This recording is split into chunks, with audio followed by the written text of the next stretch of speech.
The graphs below show the voltage supplied from a hydrogen fuel cell and a lead-acid chemical cell over time. State and explain which graph best shows the voltage for a chemical cell and which the fuel cell. So we've got two classic graphs here, one for a chemical cell, we could call it a battery. I suppose you'd probably better know a chemical cell as a battery, and the other a hydrogen fuel cell.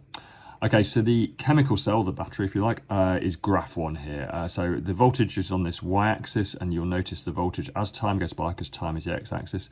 As time goes by, the voltage drops down. Okay, so graph 1 here is the chemical cell. And the reason we need to say that is over time, the voltage drops.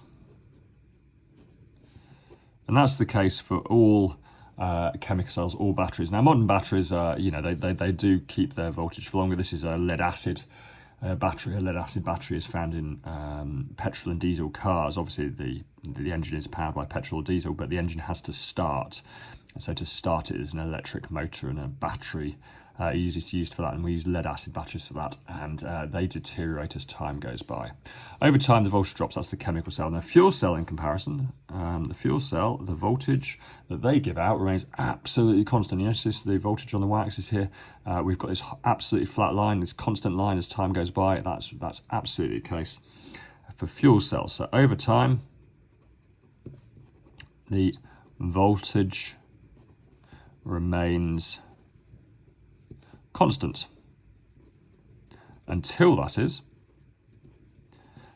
fuel, in this case that's going to be hydrogen. It could be oxygen, but the oxygen is generally found in the atmosphere and that doesn't run out.